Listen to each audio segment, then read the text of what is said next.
ଭାରତର ଏମିତି କିଛି ସହର ଅଛି ଯାହାର ଇତିହାସ ଯେତେ ଗଭୀର, କାହାଣୀ ସେତେ ରହସ୍ୟମୟ। ଏମିତି ଗୋଟେ ଜାଗା ହେଉଛି ବନାରସ। ଏଇ ନାଁଟା ଶୁଣିଲେ ତମ ମନରେ ପ୍ରଥମେ କ'ଣ ଆସେ?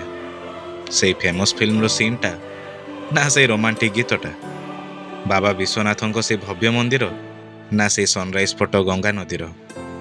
ନିଜ ଭିତରେ ପୁରା ସହରକୁ ବାନ୍ଧି ରଖିଥିବା ସେଇ ଅଙ୍କା ବଙ୍କା ଗଳି, ନା କେବଳ ଏଇ ସହରରେ ହିଁ ମିଳୁଥିବା ସେଇ କିଛି ସିନ୍ ଆଉ ସ୍ୱାଦର ଥାଳି?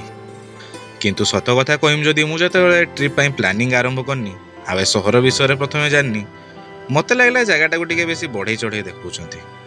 କିନ୍ତୁ 13 ଘଣ୍ଟାର ଟ୍ରେନ୍ ଜର୍ଣ୍ଣି ପରେ ଜୁନ୍ 1 ତାରିଖରେ ମୁଁ ଯେତେବେଳେ ବାରାଣାସୀ ସହରରେ ପହଞ୍ଚି ଗଙ୍ଗା ମାଙ୍କ ଆଶୀର୍ବାଦ ନେଇ ତା ଗଳିରେ ନିଜକୁ ହଜେଇ କିଛି ହିଡେନ୍ ଜେମ୍ ଆଉ କିଛି ମନ୍ଦିର ଦର୍ଶନ କରି ଘାଟରେ ସନ୍ଧ୍ୟା ଆରତି ଆଉ ଲେଜର ଲାଇଟ୍ ଶୋ ଦେଖିକି ରାତିରେ ରୁମ୍କୁ ଫେରିଲି, ମୋର ସେ ସବୁ ଧାରଣା ବଦଳି ଯାଇଥିଲା। ନମସ୍କାର, ମୋ ନାଁ ବିକ୍ରାନ୍ତ। ଆମେ ବାହାରିଛୁ ବାବାଙ୍କ ନଗରୀ କାଶୀ ବନାରସ ବୁଲିବାକୁ। ଆଉ ମୁଁ ଡିସାଇଡ୍ କରିଛି ଆମର ପୁରା ଜର୍ଣ୍ଣିକୁ ଡକୁମେଣ୍ଟ କରି ଏହି ସିରିଜ୍ ଥ୍ରୁରେ ତମ ସହ ସେୟାର କରିବି। So welcome to episode 2 of our Varanasi series. କିନ୍ତୁ ଏ ଭିଡ଼ିଓଟା ଆରମ୍ଭ କରିବା ପୂର୍ବରୁ ମୁଁ ଏଠି ଗୋଟେ କଥା କହି ରଖତେ ଚାହୁଁଛି। এই କାଶୀ ଯାତ୍ରା ପୂର୍ବରୁ ଇଣ୍ଟରନେଟ୍ ଆଉ ମ୍ୟାପ୍ସର ହେଲ୍ପରେ ଅଳ୍ପ କିଛି ଜାଗା ଯାହା ବି ମୁଁ ଏକ୍ସପ୍ଲୋର କରିଥିଲି, ସେଇ ଓଭର କନଫିଡେନ୍ସର ଭ୍ରମରେ ମୁଁ ବନାରସ ଆଉ ତା ଛୋଟ ଛୋଟ ଗଳିକୁ ଟିକେ ହାଲକାରେ ନେଉଥିଲି। ଆଉ ଏଇ ଡେ 2 ମୋ ପାଇଁ ଗୋଟେ ସରପ୍ରାଇଜ୍ ରଖିଥିଲା। କାଶୀର ପ୍ରାଣ ହେଲେ ବାବା ବିଶ୍ୱନାଥ, କିନ୍ତୁ କୁହନ୍ତି ବନାରସ ଆସିଲେ ବିଶ୍ୱନାଥ ମନ୍ଦିର ଦର୍ଶନ ପୂର୍ବରୁ ବାବାଙ୍କ ସେନାପତି ଆଉ ଏ କାଶୀ ନଗରୀର ରକ୍ଷକ ଶ୍ରୀ କାଳଭୈରବଙ୍କ ଦର୍ଶନ ଆଗ କରାଯାଏ। ତ ସେଇପାଇଁ ଆମେ ବି ବାବା କାଳଭୈରବଙ୍କ ଆଶୀର୍ବାଦ ଆଉ ଅନୁମତି ନେବା ପାଇଁ ସେକେଣ୍ଡ ଡେ ମାନେ ଜୁନ୍ 2 ତାରିଖ ସକାଳ 6ଟାରେ ତାଙ୍କ ମନ୍ଦିର ପାଖରେ ପହଞ୍ଚି ଦେଖିଲୁ ଭିଡ଼ ପ୍ରବଳ। ଆଉ ଲେଟ୍ ନକରି ଆମେ ବି ସେ ଭିଡ଼ରେ ମିଶିଗଲୁ। ଲାଇନ୍ ଯେତେ ଆଗଉଥାଏ, ମନରେ ଗୋଟେ ଅଜଣା ଏକ୍ସାଇଟମେଣ୍ଟ ବଢ଼ୁଥାଏ। ମନ୍ଦିର ଭିତରେ ଫଟୋଗ୍ରାଫି ଏଲାଉ ନଥିଲା, କିନ୍ତୁ ଆଟମସ୍ଫିୟରଟା ବହୁତ ପାୱାରଫୁଲ୍ ଥିଲା। ଆଉ ବାବାଙ୍କ ଦିବ୍ୟ ରୂପର ଦର୍ଶନ ଅଳ୍ପ କିଛି କ୍ଷଣରେ ଥିଲେ ବି ତାଙ୍କ ଆଶୀର୍ବାଦଟା ମିଳିଲା ପରି ଲାଗିଲା। ପୂଜା ସରିବା ପରେ ଆମେ ବନାରସର ଅଙ୍କା ବଙ୍କା ଗଳି ଦେଇ ସେଇଠୁ 500 ମିଟର ଡିଷ୍ଟାନ୍ସରେ ଥିବା ପଞ୍ଚଗଙ୍ଗା ଘାଟକୁ ବାଟ ଖୋଜି ଖୋଜି ବାହାରିଲୁ। ରାସ୍ତାରେ ପଡ଼ୁଥାଏ ପୁରୁଣା ପୁରୁଣା ଘର, କିଛି ମନ୍ଦିର ଆଉ କିଛି ଚିତ୍ର ବିଚିତ୍ର ଗଳି। ସତରେ ଅସଲି ବନାରସ ବାଲା ଫିଲିଂ ତୁମକୁ ଏ ସହରର ଗଳି ଭିତରେ ହିଁ ମିଳିବ। ଫାଷ୍ଟ ତ ବଢ଼ିଆ ମଜା ଲାଗୁଥିଲା, କିନ୍ତୁ ଠିକ୍ ଅଧା ବାଟ ପହଞ୍ଚିଛେ ନେଟୱାର୍କ ପୁରା ଗୁଲ୍। ଆଉ ୱିକ୍ କନେକ୍ସନ୍ ପାଇଁ ଗୁଗୁଲ ମ୍ୟାପ୍ ବି ଲୋଡ୍ ହେଲାନି।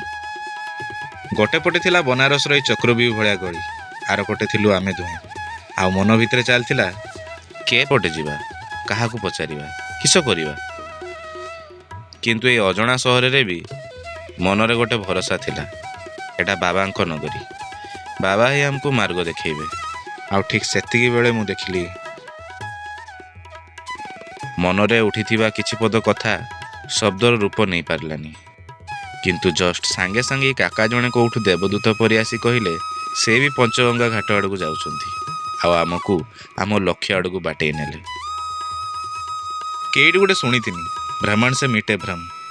ଆଉ ଏଇ ମୋମେଣ୍ଟରେ ମୋର ସବୁ ଓଭର କନଫିଡେନ୍ସର ଭ୍ରମ ସହ ଏଇ ସହର ବିଷୟରେ ଯାହା ବି ଭୁଲ ଧାରଣା ଥିଲା ସେ ସବୁ ଦୂରେଇଗଲା। ଅଙ୍କଲକୁ ଥ୍ୟାଙ୍କ ୟୁ କହିକି ଆମେ ଯେବେ ପଞ୍ଚଗଙ୍ଗା ଘାଟର ଏଣ୍ଟ୍ରାନ୍ସରେ ପହଞ୍ଚିଲୁ,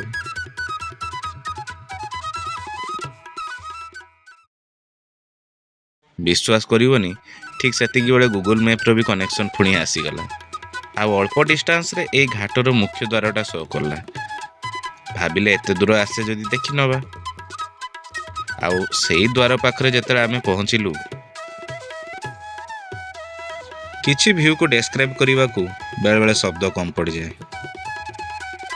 ଗଙ୍ଗା ମା, ଘାଟ ଆଉ ସେ ପାହାଚ ଉପରୁ ଇନକ୍ଲାଇନ୍ ଭ୍ୟୁଟା କେଉଁ ଡ୍ରିମ୍ ସିକ୍ୱେନ୍ସଠୁ କମ୍ ଲାଗୁନଥିଲା। ଏଇ ଘାଟରେ ଅଳ୍ପ କିଛି ସମୟ ରେଷ୍ଟ କରିବା ପରେ ଚା' ଟିକେ ପିଇବାକୁ ଭାରି ମନ ହେଲା। ଆଉ ମୁଁ ଶୁଣିଥିଲି ବନାରସରେ ଚା'ର ଫ୍ଲେଭରଟା ଟିକେ ଅଲଗା, ତ ବ୍ରହ୍ମାଘାଟ ପାଖରେ ସ୍ପେଶାଲ ଚା'ଟେ ଟ୍ରାଏ କଲି। ଅଦା ଗୁଜରାତିର ଷ୍ଟ୍ରଙ୍ଗ ଫ୍ଲେଭର ଏଇ ଚା' ସାଙ୍ଗକୁ ଗଙ୍ଗା ଘାଟର ସେ ସୁନେଲି ଭ୍ୟୁଟା ମୋମେଣ୍ଟ ବନେଇଦେଲା। ଇନଷ୍ଟାଗ୍ରାମରେ ଭାଇରାଲ ହେଉଥିବା ବୁନ୍ଦି ପରକଟା ଘାଟ ସେଠୁ ଅଳ୍ପ ଡିଷ୍ଟାନ୍ସରେ ଥିଲା। ଯେଉଁଠି ପହଞ୍ଚିଲା ପରେ ଆମେ ଦେଖିଲୁ କେମିତି ଏ ଘାଟ ସାରା ସବୁ କାନ୍ଥରେ ହିନ୍ଦୁ ଦେବାଦେବୀମାନଙ୍କ ସହ କିଛି ଥିମ୍ର ସୁନ୍ଦର ସୁନ୍ଦର ୱାଲ୍ ଆର୍ଟ ସବୁ ହେଇଛି। ଘାଟରେ ଅଳ୍ପ କିଛି ସମୟ ଗଙ୍ଗା ମାଙ୍କ କୋଳରେ ବସିଛୁ ଗୋଟେ ଛୋଟ ପିଲାଟେ ଦେଖାହେଲା, ଯିଏ ଏଇ ଘାଟରେ ଟୁରିଷ୍ଟମାନଙ୍କୁ ଟୀକା ଲଗାଉଥିଲା। ଆଉ ତା ସାଥିରେ ଅଳ୍ପ କଥା ହେଇ ଜାଣିଲି ନା ତାର ରାଜୁ, ବୟସ 10 ବର୍ଷ। ଆଉ ସେ ପାଠ ପଢ଼ିବା ସହ ଏଇ କାମ କରି ତା ଫ୍ୟାମିଲିକୁ ହେଲ୍ପ କରୁଛି। ସେଇ କୁନି ପିଲା ସହ କେଇ ପଦ କଥା, ତା ଆଖିରେ ଥିବା ସେଇ ଭବିଷ୍ୟତର ସ୍ୱପ୍ନ ଆଉ ଚେହେରାରେ ଥିବା ସେଇ ନିଷ୍ପାପ ହସ ମୋ ମନର ସବୁ ବନ୍ଧକୁ ଭାଙ୍ଗିଦେଲା। ସେଠୁ ଆମ ପାଦ ବଢ଼ିଲା ଗାଈଘାଟ ଆଡ଼କୁ, ଯେଉଁଟା ରାଞ୍ଜଣା ମୁଭି ସୁଟିଂ ପାଇଁ ଫେମସ୍। ଘାଟ କୂଳରେ ଏଇ ବିରାଟ ନନ୍ଦୀଦେବଙ୍କ ସହ ବାବାଙ୍କ ଦର୍ଶନ କରି ମୋତେ ଏଇ ସକାଳର ସିନ୍ ସବୁ ପୁଣି ମନେ ପଡ଼ିଗଲା। ଆଉ କାହିଁକି ଆଣି ଜଳାଭିଷେକ କରିବାକୁ ଭାରି ମନ ହେଲା। ତ ଗଙ୍ଗା ଜଳ ନେଇ ବାବାଙ୍କୁ ଅର୍ପଣ କରିବା ପରେ ଆମେ ସେଇ ରୁଟ୍ରେ ରିଟର୍ନ ଆସି ପହଞ୍ଚିଲୁ ଜାଟର ଘାଟରେ, ଯେଉଁଠି ଘାଟ କୂଳରେ ଥିଲା ଏଇ ସୁନ୍ଦର ହିଡେନ୍ ସ୍ପଟ୍। କିଛି ସମୟ ସେ ପିଣ୍ଡିରେ ବସି ଗଙ୍ଗା ନଦୀ ସହ ପୁରା ଘାଟର ଆସୁଥିବା ଭ୍ୟୁକୁ ମନର ଚିତ୍ରପଟରେ ଆଙ୍କିବାକୁ ଚେଷ୍ଟା କଲି। ସକାଳୁ ଏତେ ବାଟ ଚାଲି ଚାଲି ଗୋଡ଼ ବି ଟିକେ ବଥା ହେଉଥାଏ, କିନ୍ତୁ ଖରା ବଢ଼ିବା ଆଗରୁ ଆମକୁ ବାକି ସ୍ପଟ୍ ବି ସବୁ ବୁଲିବାର ଥିଲା। ତ ଆମେ ଆସି ପହଞ୍ଚିଲୁ ନେକ୍ସଟ ଷ୍ଟପେଜ୍ ଗଣେଶ ଘାଟରେ, ଯେଉଁଠି ଫେମସ୍ କେଶରିଆ ଗୀତର ସୁଟିଂ ହେଇଥିଲା।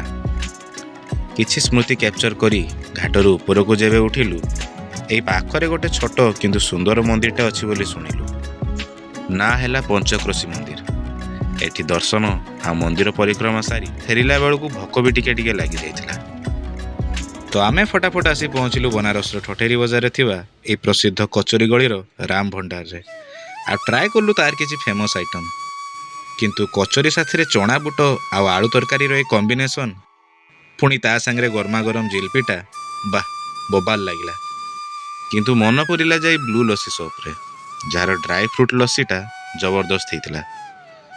ସ୍ମୃତି ରୂପରେ ଛାଡ଼ି ଯାଇଥିବା ସେଇ ପୁରୁଣା ଗ୍ରାହକଙ୍କ ଫଟୋ ଏଇ ଛୋଟିଆ ଦୋକାନ ଭିତରେ ଗୋଟେ ୟୁନିକ୍ ଭାଇବ୍ ଦେଉଥିଲା। ଏତେ ଟେଷ୍ଟି ଲସି ପାଇଁ ଅଙ୍କଲଙ୍କୁ ଥ୍ୟାଙ୍କ ୟୁ କହିକି ଟିକେ ମାର୍କେଟ ବୁଲି ସାରିକି ଆମେ ହୋଟେଲ ରୁମ୍କୁ ଫେରିଲୁ। ଖରା ଗଡ଼ିଆ ପରେ 5ଟାରେ ଆମେ ପାର୍ଶ୍ୱନାଥ ଜୈନ ମନ୍ଦିର ବୁଲିବାକୁ ବାହାରିଲୁ। ମନ୍ଦିରର ନିଖୁଣ କାରିଗରୀ ସାଥିରେ ଆଟମସ୍ଫିୟରଟା ବି ବହୁତ ପିସଫୁଲ୍ ଥିଲା। ଶାନ୍ତିରେ ସବୁ କମ୍ପ୍ଲେକ୍ସ ବୁଲି ଦର୍ଶନ କଲୁ। ବାଟରେ ବାରାଣାସୀ ଇସ୍କନ ମନ୍ଦିରରେ ମନମୁଗ୍ଧକର କୀର୍ତ୍ତନ ଦେଖିକି ସନସେଟ୍ ହେବା ଆଗରୁ ଶ୍ରୀ ମଣି ମନ୍ଦିରକୁ ପ୍ରବେଶ କଲୁ। ନାନା ଦେବାଦେବୀଙ୍କ ସହ ଅଗଣିତ ଶିବଲିଙ୍ଗ ସବୁ ଦେଖିବାକୁ ବହୁତ ସୁନ୍ଦର ଲାଗୁଥିଲା। ମନ୍ଦିର ଭିତରେ କିଛି ସମୟ ବସି ତାର ସୁନ୍ଦର କାରିଗରୀ ଦେଖିକି ବଢ଼ିଲୁ ଆନନ୍ଦ ପାର୍କକୁ। ଆଉ ସନ୍ଧ୍ୟା ହେବା ପୂର୍ବରୁ ଦୁର୍ଗାଦେବୀ ମନ୍ଦିର ଦର୍ଶନ କଲୁ। ବାବା କାଳ ଭୈରବଙ୍କ ଦର୍ଶନ, ବନାରସର ସେଇ ଅଙ୍କା ବଙ୍କା ଗଳି, ଆଉ ତା ଭିତରେ ଘଟିଥିବା କିଛି ଘଟଣା, ସେଇ କିଛି ସୁନ୍ଦର ସୁନ୍ଦର ଘାଟ, ସେଇ କୁନି ପିଲା ସହ ବିତେଇଥିବା କିଛି ମୁହୂର୍ତ୍ତ, କିଛି ଟେଷ୍ଟି ଖାଇବା, ଆଉ ଇଭିନିଂରେ କିଛି ମନ୍ଦିର ଦର୍ଶନ କରି ଏଇସବୁ ସ୍ମୃତିକୁ ମନର ବ୍ୟାଗ୍ରେ ଭରି ଆମେ ଯେବେ ହୋଟେଲ ରୁମ୍କୁ ଫେରିଲୁ, ଦିନ ସାରାର ବୁଲାବୁଲିର ଥକା ସେତେବେଳେ ତା ଆଗରେ କିଛି ଜଣାପଡ଼ିଲାନି। ଆଉ ସେଦିନ ରାତିରେ ଆମର ଗୋଟେ ହିଁ ପ୍ଲାନ୍ ଥିଲା, ଜଲ୍ଦି ଶୋଇପଡ଼ିବା ଆଉ ଭୋର 3ଟାରେ ଉଠି ବାବା ବିଶ୍ୱନାଥଙ୍କ ଦର୍ଶନ କରି ଡେ 3ର ଆରମ୍ଭ କରିବା। ସବୁ ପ୍ଲାନ୍ ରେଡ଼ି ଥିଲା, ଆଲାର୍ମ ବି ଲାଗିଯାଇଥିଲା। କିନ୍ତୁ ବେଳେବେଳେ ତମେ ଯାହା ପ୍ଲାନ୍ କରିଥାଅ, ଜୀବନ ତା ପାଇଁ ପୁରା ଅଲଗା କାହାଣୀ ଲେଖିକି ରଖିଥାଏ। ଆଉ ପରଦିନ ବନାରସ ଆମ ପାଇଁ ସେମିତି ହିଁ ଗୋଟିଏ କାହାଣୀ ଲେଖିଥିଲା, ଯାହା ଆମେ କଳ୍ପନା ବି କରିନଥିଲୁ।